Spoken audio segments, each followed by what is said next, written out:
Chapitre 1er de Daniel, nous lisons dans les 2 premiers versets que Nebuchadnezzar, roi de Babylone, détruisit la ville de Jérusalem et emporta les ustensiles au pays de Shinéar, dans la maison de son Dieu. Et nous lisons dans les versets suivants, versets 3, 4, 5, que Nebuchadnezzar a donné l'ordre d'amener quelques-uns des enfants d'Israël de race royale ou de famille noble, de jeunes garçons sans défaut corporel, beaux de figure, doués de sagesse, d'intelligence et d'instruction, capables de servir dans le palais du roi, et à qui on enseignerait les lettres et la langue des Chaldéens. Et le roi leur enseigna chaque jour une portion des mets de sa table et du vin dont il buvait, voulant les élever pendant 3 années, au bout desquelles ils seraient au service du roi. Et il y avait parmi eux, d'entre les enfants de Juda, Daniel, Anania, Michaël et Azaria. Et le chef des eunuques leur donna des noms, à Daniel celui de Belshazzar, à Anania celui de Shadrach, à Michaël celui de Meshach et à Azaria celui d'Abednego. Et au verset 8, nous lisons que Daniel résolut de ne pas se souiller par les mets du roi et par le vin dont le roi buvait. Et il pria le chef des eunuques de ne pas l'obliger à se souiller. Et Dieu fit trouver à Daniel faveur et grâce devant le chef des eunuques. Et le chef des eunuques dit à Daniel, je crains mon Seigneur le roi. Et au verset 12, Daniel répond, éprouve tes serviteurs pendant 10 jours, et qu'on nous donne des légumes à manger et de l'eau à boire. Tu regarderas ensuite notre visage, celui des jeunes gens qui mangent les mets du roi, et tu agiras avec tes serviteurs d'après ce que tu auras vu. Et il l'a fait. Et au verset 15, au bout des 10 jours, ils avaient meilleur visage et plus d'embonpoint que tous les jeunes gens qui mangeaient les mets du roi. Et après cela, Daniel et les 3 autres étaient libres. Et au verset 17, nous lisons que Dieu accorda à ces 4 jeunes gens de la science, de l'intelligence dans toutes les lettres et de la sagesse. Et Daniel expliquait toutes les visions et tous les songes. Et au verset 20, sur tous les objets qui réclamaient de la sagesse et de l'intelligence et sur lesquels le roi les interrogeait, il les trouvait 10 fois supérieurs à tous les magiciens et astrologues qui étaient dans tout son royaume. Ainsi fut Daniel jusqu'à la première année du roi Cyrus.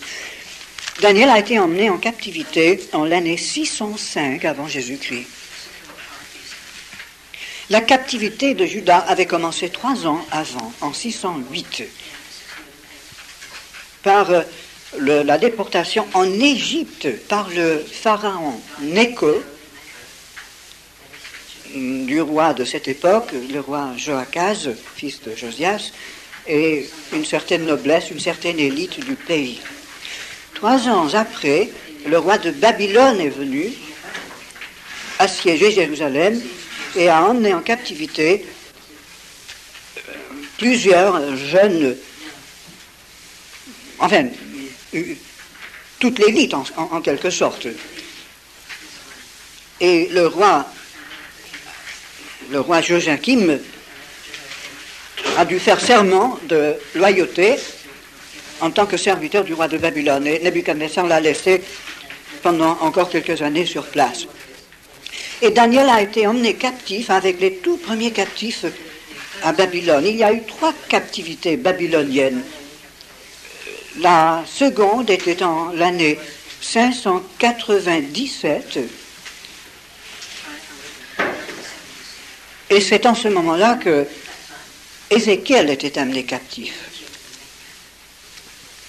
897, avec le roi Joachim, qu'il faut distinguer du roi Joachim. Et la 3e captivité, c'était au moment de la destruction de la ville de Jérusalem en l'année 586. Donc la captivité a duré à peu près 22 ans en tout, c'est-à-dire le processus de la destruction du royaume de Juda.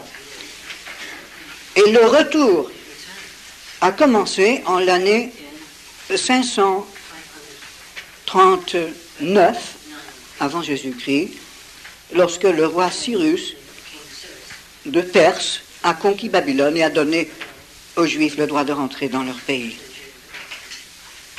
Et c'était l'année suivante, l'année 538, que 42 000 Juifs sont revenus en Judée sous Zorobabel. Et le souverain sacrificateur Josué, qu'il ne faut pas confondre avec Josué, serviteur de Moïse qui a fait la conquête du pays de Canaan. Ça nous situe donc Daniel du point de vue historique. Et nous lisons que Daniel a continué jusqu'à la première année de Cyrus, donc jusqu'à l'année 539, lorsque Cyrus a commencé à régner sur Babylone. Donc jusqu'au commencement de l'Empire persan. L'Empire babylonien, réellement, date depuis l'année 605 avant Jésus-Christ. Il y a eu plusieurs empires babyloniens au cours des 1000 ans avant cette époque, mais cet empire était caractérisé surtout par un fait bizarre et même un petit peu effrayant. Babylone avait été conquis par les Chaldéens, qui étaient une race qui habitait près du golfe Persique et qui avait construit dans l'Antiquité la ville d'Ur.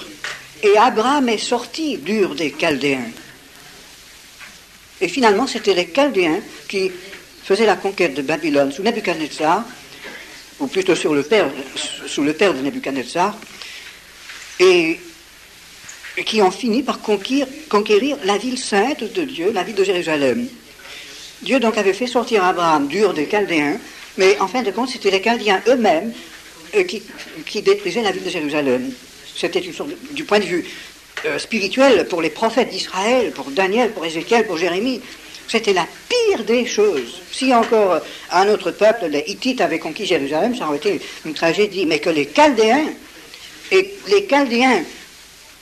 avec Babylone, la ville de Satan, la capitale de Satan sur la terre, d'où est rayonnée toute l'idolâtrie et toute la religion occulte des mystères sur toute la face de la terre, que ce soit là la puissance qui conquise Jérusalem et qui la soumette et la détruise, pour les prophètes, c'était la pire des catastrophes. C'est comme si le diable mettait en déroute de Dieu. Et Daniel, il a vécu à cette époque-là, il a tout vu. Mais il l'a vu plutôt de Babylone, parce qu'il a dû grandir à partir de l'âge peut-être de 14 ans à Babylone, et on lui a fait le lavage du cerveau, on a essayé de faire de lui un esclave, un serviteur fidèle du système babylonien, soumis au roi chaldéen. Et les Chaldéens étaient surtout des sorciers. Vous savez que l'Empire romain, finalement, était envahi de sorciers chaldéens. Et en l'année 200 avant Jésus-Christ, le Sénat de Rome a fait un décret pour expulser les sorciers chaldéens, parce qu'ils apportaient tellement de confusion dans la religion, dans les mœurs, et même dans la politique de Rome.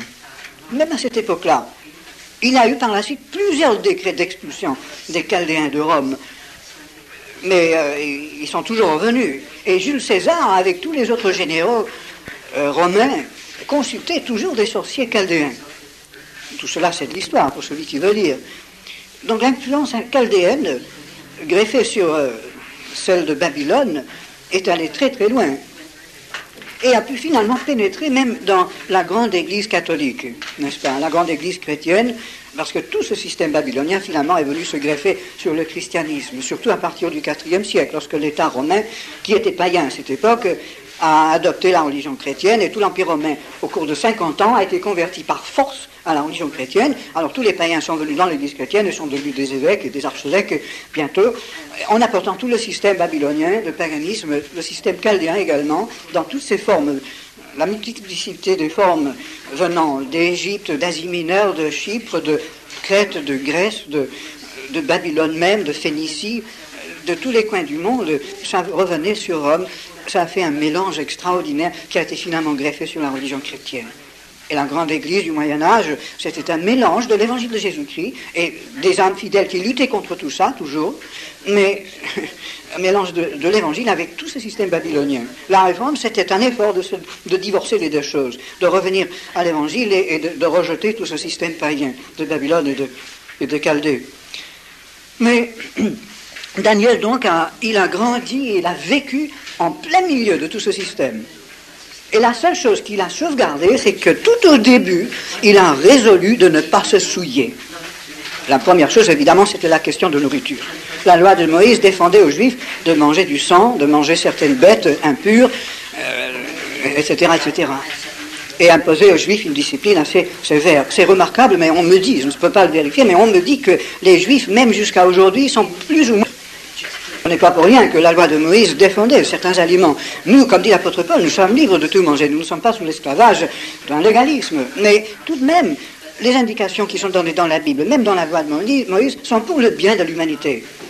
Et personnellement, depuis quelque temps, je commence à avoir une horreur de tout ce qui est défendu par la loi de Moïse. Je ne tombe pas sous le légalisme. Hier, j'ai mangé une bonne côtelette de porc avec Jonathan dans le restaurant où nous sommes arrêtés parce que c'est tout ce qu'on nous donnait à manger. Mais j'avoue que je n'aime plus. Je ne sais pas pourquoi, je suis répugné par cette viande, et j'essaie de plus en plus de modifier ma vie sur la loi que Dieu a donnée. Mais non, pas du tout comme légalisme, tout simplement parce que, par goût. Mais je crois que si toutes les nations avaient observé la loi de Moïse, nous serions délivrés de tout un tas d'injustices et de misère et de folie et de maladies qui existent aujourd'hui dans le monde. Mais ça, c'est une autre question. De toute façon, Daniel a pris position dès le début pour la loi de son Dieu. Il voulait à tout prix garder l'alliance de Dieu. Et Dieu l'a béni, Dieu l'a gardé dans les situations les plus difficiles. Il l'a même élevé finalement à la position suprême après le roi. Il a été fait finalement gouverneur de la province de Babylone. Pas de tout l'empire chaldéen, mais de la province de Babylone. Babylone est le pays de Shinéar. Toute la partie sud de l'Irak, c'était lui l'intendant sous le roi pour gouverner tout cela. Formidable. Le roi de Babylone était toujours païen, il adorait toujours ses dieux monstrueux, mais il reconnaissait en Daniel une âme droite et fidèle, loyale, mais qui avait une puissance surnaturelle qui permettait qu'il fasse toujours, qu'il découvre toujours la bonne solution de tous les problèmes. Et c'est curieux, mais en fin de compte, Nebuchadnezzar semble avoir été plus ou moins converti. Je ne sais pas si réellement il était converti, mais en fin de compte, il a admis que l'Éternel était le seul vrai Dieu. C'est très intéressant de voir l'évolution de l'âme de Nebuchadnezzar au travers de ces premiers chapitres. Alors, les 6 premiers chapitres de Daniel sont donc une historique de la vie de Daniel, les différentes situations dans lesquelles il se trouvait et les révélations que Dieu donnait dans ces situations. Et ensuite, Daniel a eu lui-même une série de 4 visions, chapitres 7 à 12, où Dieu a complété ce qu'il avait déjà commencé à montrer pendant la vie de Daniel. Ces visions, il les a eues plutôt vers la fin de sa vie, vers la fin de la captivité. Et les 2 parties du livre vont ensemble. Ajoutant qu'une partie du livre de Daniel est écrite non pas en hébreu, bien que ce soit écrit en caractère hébreu, mais en langue araméenne. Je n'ai pas sous la main, je n'ai pas de dictionnaire biblique ici, et je n'ai pas sous la main les passages exacts, mais à un certain point dans le récit, subitement ça change en langue araméenne. C'est une langue sémitique qui ressemble un petit peu à l'hébreu et à l'arabe, mais c'était la langue qui était parlée à Babylone et à Damas et dans tout ce qu'on appelle actuellement l'Irak. C'était une langue donc païenne. Et c'est intéressant que le livre de Daniel soit écrit pour la plupart en langue païenne, en langue gentille, si vous voulez, non juive. Et Daniel, c'est un livre qui concerne surtout les nations païennes, mais qui concerne surtout Israël au milieu de ces nations. Il y a une évolution dans la révélation de Dieu à partir de la captivité, à partir du livre de Daniel. Jusqu'à ce moment-là, les prophètes d'Israël ne voyaient qu'Israël dans le contexte de certaines nations ennemies autour.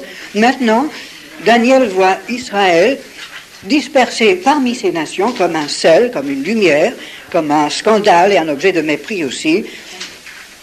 Et Daniel voit le conflit entre Dieu et Satan situé dans le contexte des nations. Avant, c'était un conflit entre Dieu dans le petit pays d'Israël contre les nations païennes autour qui voulaient écraser le témoignage de Dieu en Canaan, en Israël. Maintenant, Daniel voit le peuple de Dieu en esclavage sous l'égide de toutes les autres nations et sous les grands empires qui surgissent. Et Dieu garde le flambeau allumé dans cette situation, mais prévoit la réintégration d'Israël dans le plan de Dieu et le retour en Israël, le retour en Canaan, et le royaume de Dieu finalement établi non seulement sur Israël, mais sur tous les royaumes de la terre. Ça, c'est la vision que David a donnée au peuple d'Israël. Avant David, on n'avait jamais conçu une chose pareille. Le livre des psaumes est, pour ainsi dire, la livre de définition, un peu la Bible, si vous voulez, de cette révélation-là. Dieu a donné une série de révélations dans la Bible. Très brièvement, je vais récapituler pour qu'on puisse finalement situer Daniel dans son contexte historique et prophétique. D'abord, enfin, on aurait presque besoin de faire toute une étude là-dessus avant, mais généralement, on appelle ce thème les alliances. Quelquefois, on les appelle les dispensations, mais le mot dispensation a acquis un sens tellement ambigu et quelquefois peu savoureux que je préfère ne pas parler de dispensation. Si ça vous intéresse, on peut faire une petite étude à côté pendant ces 4 jours, mais ça ne rentre pas dans notre sujet. C'est un fait, n'est-ce pas, que Dieu, au cours de l'histoire du monde et au cours de l'histoire d'Israël, a choisi certains moments pour faire des déclarations précises et de faire des promesses très très nettes, très précises à ceux qui croyaient en lui. Quelquefois, ces promesses étaient accompagnées de certaines conditions très précises. D'autres fois, les promesses étaient sans aucune condition. Dieu s'engageait, il jurait même, pour employer le langage des prophètes, il jurait, il compromettait même son existence et son nom. Dieu mettait sa signature, il disait « cela arrivera ». D'autres fois, il disait « cela arrivera si vous m'obéissez ». Si vous êtes fidèle à mon alliance. Alors, si vous voulez bien comprendre la Bible, il faudrait que vous lisiez toute la Bible en faisant très attention à ce que Dieu a dit comme engagement, n'est-ce pas? La toute première promesse se trouve dans Genèse 3,15, où Dieu promet que le Messie viendrait. Je ne m'arrête plus maintenant, mais cette promesse est appelée par tous les prophètes après la promesse. C'est la promesse fondamentale, la promesse que Dieu allait écraser le diable un jour par un homme qui naîtrait de la femme, apparemment son père humain, donc qui naîtrait d'une vierge, donc son père devait être Dieu. Tout cela, on le voit dans ce verset. Si ça vous intéresse, je vous donnerai des explications autrefois. Mais que cet homme serait blessé au talon en écrasant le serpent. C'est-à-dire, il verserait son sang. Il serait tué tout en écrasant le serpent. Et Dieu, tout de suite après, a vêtu Adam et Ève, il les a revêtus de peaux d'animaux, donc il a fait couler du sang, il a pris les peaux et il a couvert Adam et Ève. Comme ça, il comprenait que c'était pas le sang de cet homme qui devait naître d'une femme, qui serait délivré de la puissance du diable. Le diable serait finalement éliminé, et eux, ils seraient couverts. La perte de cet éclat de gloire qu'ils avaient avant la chute reviendrait, mais grâce au versement du sang du Messie qui devait venir. Donc dès le début, dès le jardin d'Éden, l'homme connaissait l'Évangile. Cette promesse, c'était l'Évangile, c'était la bonne nouvelle du salut que Dieu apporterait par le Messie. Et tous les prophètes de l'Ancien Testament prévoyaient l'avènement du Messie. Lorsque Moïse a institué les sacrifices, c'était simplement pour expliquer symboliquement au peuple d'Israël la signification du versement du sang du Messie et le salut qui viendrait par la suite. Alors, ensuite, nous arrivons à l'histoire de Noé, où Dieu a de nouveau fait une promesse. Il a fait une alliance également avec Noé après le déluge. Vous pouvez étudier ça vous-même. Et ça, c'était pour toute la race humaine et pour les animaux supérieurs. Dieu a fait une alliance avec, vous pouvez bien étudier ça, dans Genèse 9, je crois. Il a fait une alliance avec les hommes, avec les mammifères, les animaux de la terre, avec les oiseaux et avec le bétail. Et c'est remarquable que les chérubins avaient le visage d'un homme, d'une aigle, d'un bœuf et d'un lion. Et il me semble que les chérubins, les 4 chérubins, représentent éternellement devant Dieu ces 4 ordres d'êtres supérieurs que Dieu a créés, et Dieu incontestablement a un certain avenir. Je pense que dans la nouvelle création, il y aura des bêtes. Pas comme sur cette terre exactement, mais non, Dieu n'a pas créé les bêtes pour les mettre dans la poubelle, n'est-ce pas? Les bêtes qui existent aujourd'hui sont une sorte de prototype, si vous voulez, d'êtres qui intéressent à Dieu et qui plaisent à Dieu et qui nous seront utiles. Et dans cet avenir, je ne sais pas trop ce que ça veut dire, mais de toute façon, Dieu a fait une alliance avec toute la vie supérieure qui existe sur cette terre.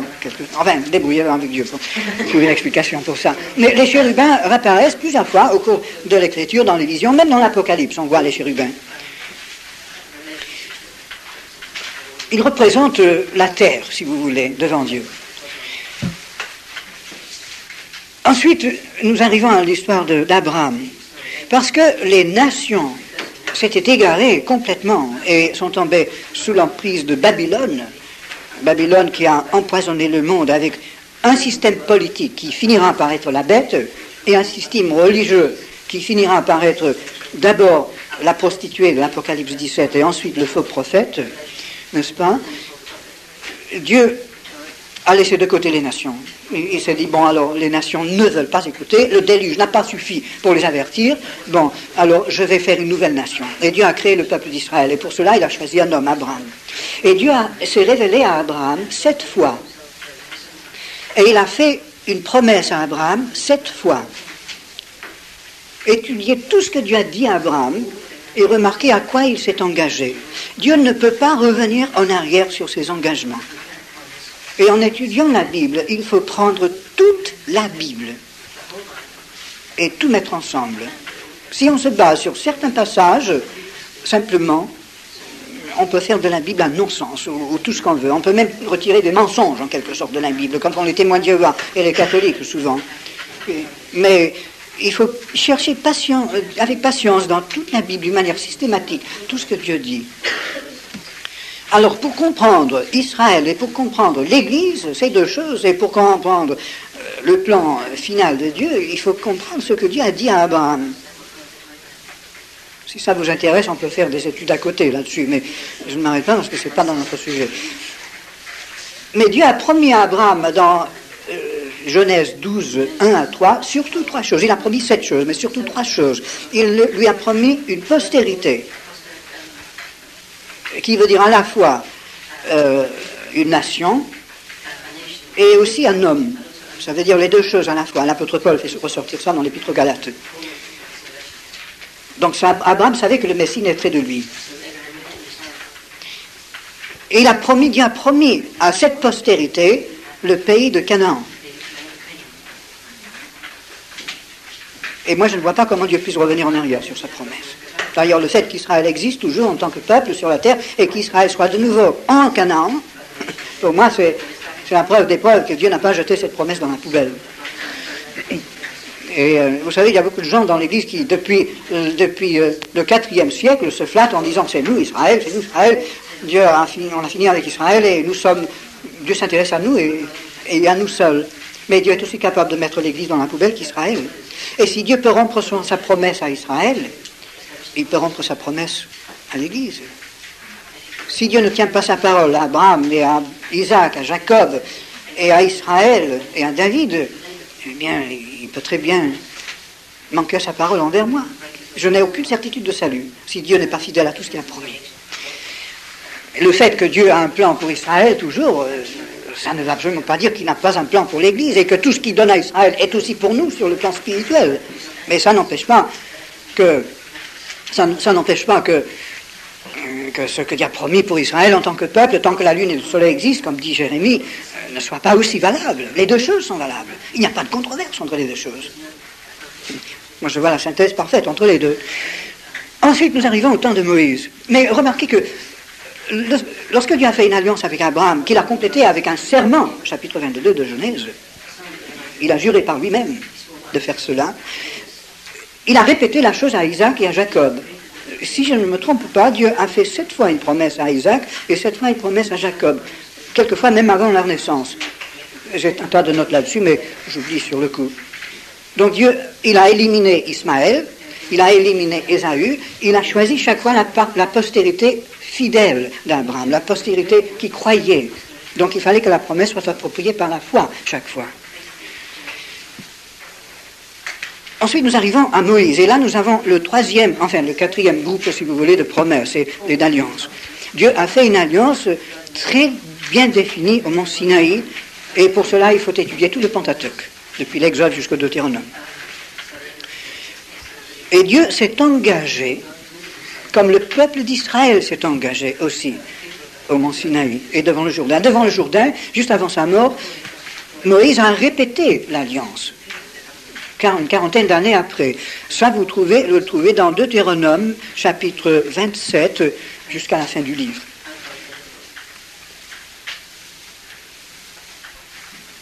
La première alliance, si vous voulez, au mont Sinaï,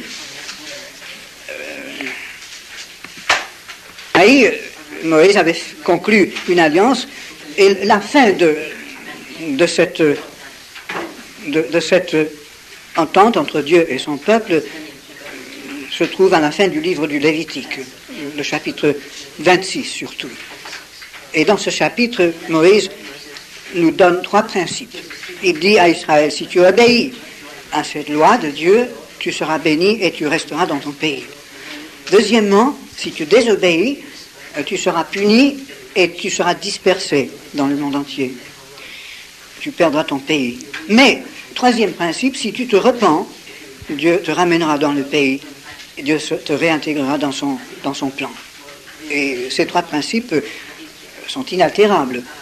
Et à la fin de la deuxième alliance que Moïse a faite avec Israël, juste avant sa mort devant le Jourdain, au pays de Moab, à la fin du Deutéronome, Moïse dit la même chose, mais le texte est beaucoup plus développé. Chapitres 28 et 30 nous montrent les 3 mêmes principes. Si tu obéis, voilà ce que Dieu fera pour toi. Si tu désobéis, voilà ce que l'Éternel fera contre toi.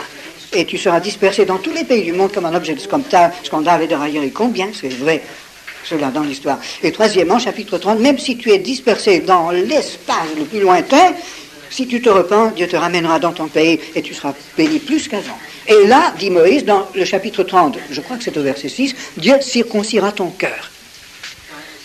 Donc Israël sera régénéré une fois ramené dans le pays. Le retour dans le pays, évidemment, c'est encore partiel.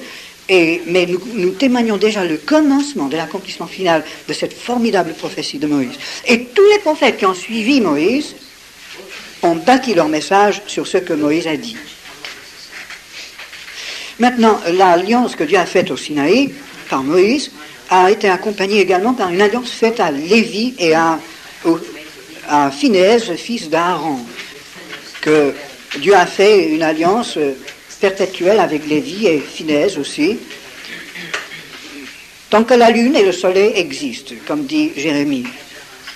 Dieu ne peut pas rompre cette alliance, c'est-à-dire l'alliance de la sacrificature et du service du temple.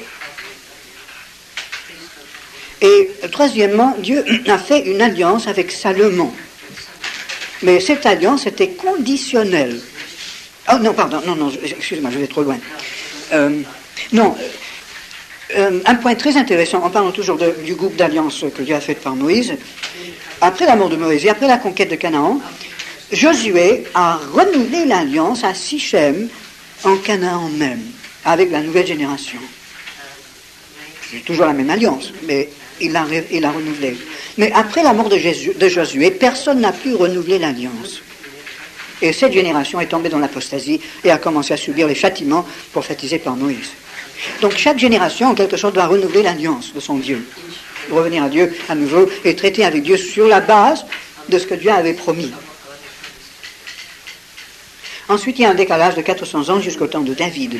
Samuel, David et Salomon. Et là, il y a un nouveau groupe d'alliances et de promesses.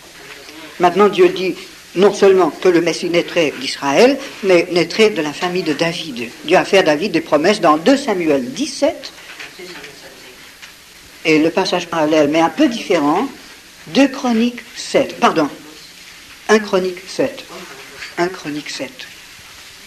Non, je crois que c'est à l'envers, je crois. C'est je m'excuse.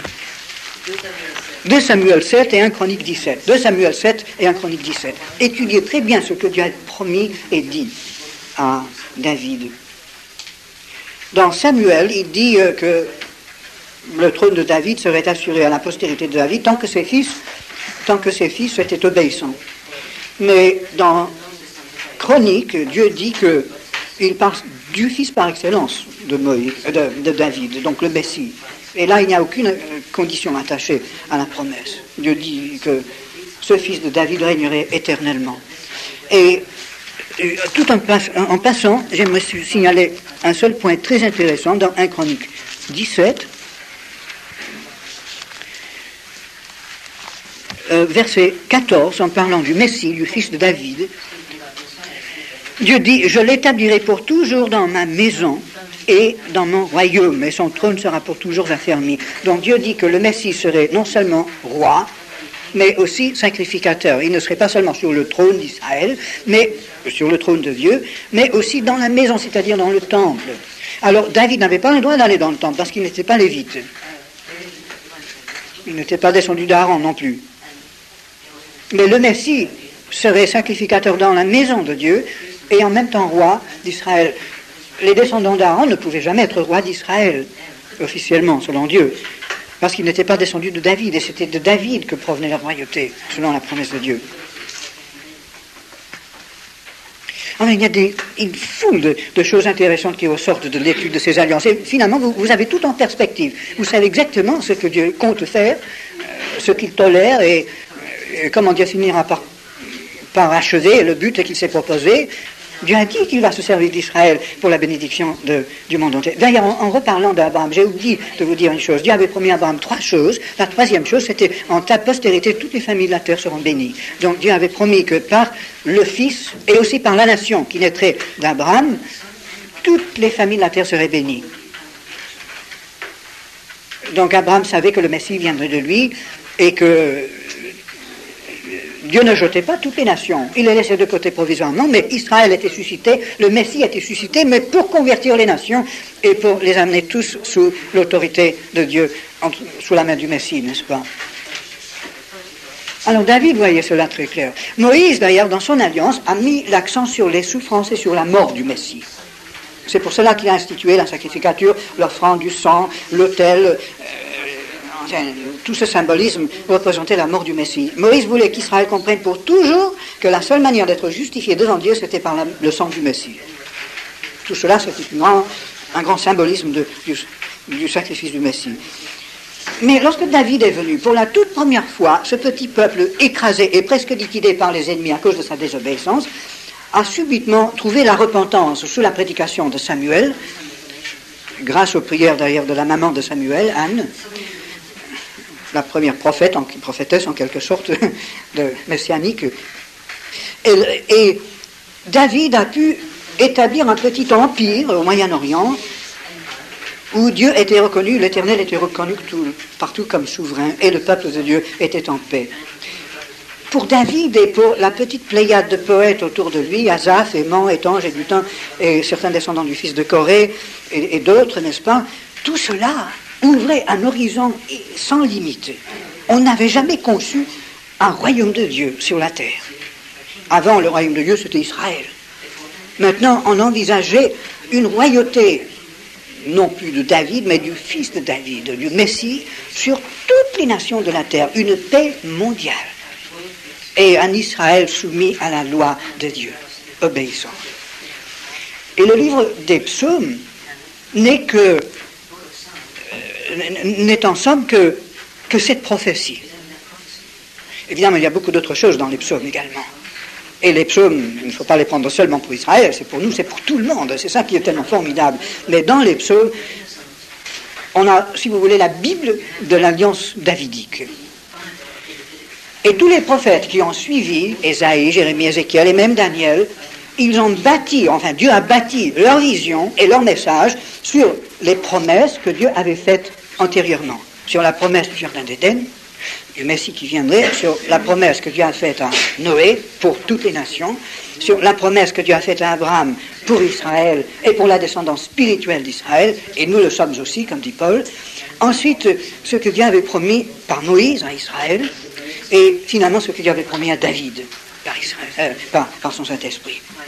Alors tout cela, tous ces éléments ont composé, si vous voulez, le message prophétique. Et c'était toujours le même message, seulement amplifié, concrétisé, précisé, de plus en plus développé, dans la mesure où chaque prophète, dans la nouvelle crise où il se trouvait, pouvait appliquer les déclarations de Dieu à la situation contemporaine, et puis de nouvelles lumières jaillissaient de cette application. Et de cette manière, le message prophétique s'est concrétisé. Et à la fin de l'Ancien Testament, évidemment, le message était tellement net que lorsque Jésus-Christ est venu, quelques 400 ou 500 ans après, ceux qui avaient l'âme droite et le cœur pur, il n'y en avait pas beaucoup, il n'y avait qu'une poignée dans tout Israël, et personne en dehors d'Israël au début, ils ont vu contre cet arrière-plan Jésus-Christ comme le Messie. S'il n'y avait pas eu cet arrière-plan, personne n'aurait jamais reconnu Jésus-Christ. Si Jésus était venu en Chine ou en Gaule autrefois, personne ne l'aurait jamais pris pour le Fils de Dieu. Après 2000 ans de préparation dans le pays d'Israël, avec tout l'Ancien Testament, avec toute l'histoire du peuple de Dieu, avec toutes les interventions divines, encore il n'y avait qu'une petite poignée qui reconnaissait Jésus, qui est comme Fils de Dieu quand il est venu. Voilà combien il est difficile pour Dieu de se révéler à l'humanité. Évidemment, la mort et la résurrection de Jésus-Christ et la descente du Saint-Esprit ont apporté une telle puissance à l'évangile, à cette bonne nouvelle qui existe depuis le commencement de l'histoire de l'homme sur la terre. Le message a été tellement renforcé que, quelquefois, nous, maintenant, avec l'aide du Saint-Esprit et avec la Bible entière, Nouveau comme Ancien Testament, au bout de 5 minutes de prédication, quelquefois, un homme peut être converti et régénéré et mis dans le royaume de Dieu. Nous avons un message d'une puissance extraordinaire, mais qui n'existait pas autrefois. Enfin, le message existait, mais il n'y avait pas une telle définition, ni une telle puissance dans ce message. Nous avons un message d'une efficacité fantastique. Alors, Daniel, donc, il est situé à mi-chemin entre tout le grand message prophétique d'Israël et l'avènement du Messie. Israël, à cause de son infidélité, a perdu son pays et a perdu le privilège d'être le phare des nations et dispersé, un objet de scandale, de raillerie, une immense bêtise pour les nations, un peuple fou en quelque sorte, un peuple d'esclaves. Et Jérusalem est détruite, le trône de David est anéanti, la maison de Dieu est brûlée, il ne reste plus pierre sur pierre, même l'arche et les objets sacrés du temple ont été brûlés ou emportés dans le temple d'un dieu païen à Babylone. Et Daniel essaie de voir clair. Est-ce que Dieu a rejeté son peuple? Est-ce qu'il a brisé sa promesse à Abraham? Est-ce qu'il n'y a plus rien à espérer? Est-ce que sa foi est une bêtise? Comment Dieu va-t-il réaliser ses projets? Et voilà, nous allons donc voir le livre de Daniel dans ce contexte. Cela fait pour nous, cela donne au message d'Ézéchiel une actualité et une luminosité remarquable. Mais revenons à ce que nous disions tout à l'heure, Daniel n'aurait jamais eu ces révélations, il n'aurait jamais vu clair s'il n'avait pas pris la résolution dès le début, comme jeune garçon, comme jeune adolescent, de ne pas se souiller. Il y avait 2 secrets dans la vie de Daniel. Ça, c'était le premier, de ne pas se souiller avec les choses du monde, de prendre position carrément, et de marcher selon la Bible. Et son deuxième secret, nous le voyons dans le chapitre 6,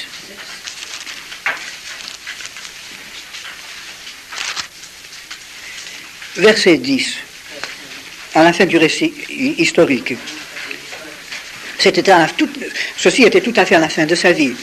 L'autre, c'est tout à fait au début de sa vie.